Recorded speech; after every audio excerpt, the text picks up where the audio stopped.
নমস্কার।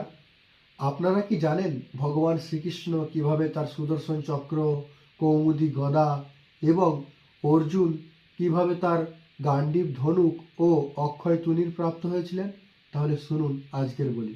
ব্রহ্মার দ্বারা আদেশপ্রাপ্ত হয়ে অগ্নিদেব খাণ্ডব বন দহন করার জন্য উদ্যত হয়েছিলেন।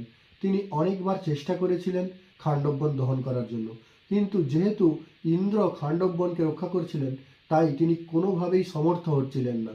তিনি পরপর 7বার চেষ্টা করেছিলেন খাণ্ডব বন দহন করার জন্য, আর সেখানে বারবার হাতিরা নিজেদের সুঁড় দিয়ে, জল দিয়ে এবং অন্যান্য পশু পাখিরা, প্রাণীরা বিভিন্নভাবে চেষ্টা করে সেই আগুন নিভিয়ে দিয়েছিল। তখন আবার পুনরায় অগ্নিদেব ব্রহ্মার কাছে ফিরে যায় এবং গিয়ে বলেন যে আমি কিভাবে খাণ্ডব বন দহন করব। তখন ব্রহ্মা বলেন, এই পৃথিবীতে ভগবানের অবতার স্বয়ং নারায়ণ এবং নর অর্জুন রূপে অবতীর্ণ হয়েছেন। তুমি তাদের কাছে যাও, তারাই তোমাকে সাহায্য করবে।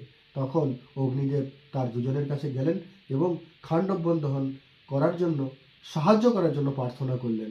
অর্জুন তার উত্তরে বললেন, আমার কাছে প্রভূত অস্ত্র রয়েছে, আমি চাইলেই খাণ্ডব বন দহন করতে পারি, কিন্তু আমার বাহুবল ধারণ করে এরকম একটি ধনুকের আমার প্রয়োজন এবং আমার একটি রথের প্রয়োজন, যেটা পাণ্ডবর্ণের হবে, যেটা দিব্য বায়ু গতি সম্পন্ন হবে।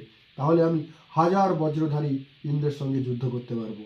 একথা শুনে অগ্নিদেব তখন বরুণদেবকে স্মরণ করলেন এবং বরুণদেব একটি কপিধ্বজ যুক্ত, যেই রথের উপরে একটি বিরাট বানরের মূর্তি রয়েছে এবং উপরে নানা ধ্বজে পশু পাখির চিত্রিত রয়েছে এবং বায়ুর গতিবেগ গন্ধর্বদের অশ্বযুক্ত একটি রথ আমাদের অর্জুনকে তিনি অর্পণ করলেন এবং কি করলেন, অক্ষয় তুনীর অর্পণ করলেন, গাণ্ডীব ধনুক অর্জুনের হাতে তুলে দিলেন ভগবান অগ্নিদেব।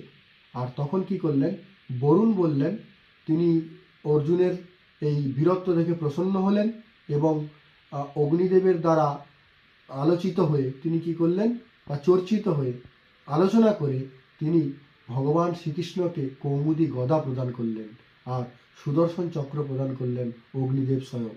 আর এই সুদর্শন চক্রের বিশেষত্ব হলো, তা একবার যদি কারোর উপর প্রয়োগ করা যায় তাহলে সে তাকে বধ করে আবার পুনরায় নিজের প্রভুর কাছে ফিরে আসে। আর এই অস্ত্র প্রদান করার জন্য অনুরোধ করেছিলেন অর্জুন।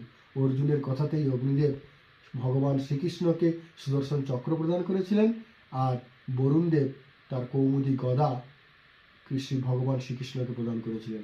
সকলকে অসংখ্য ধন্যবাদ।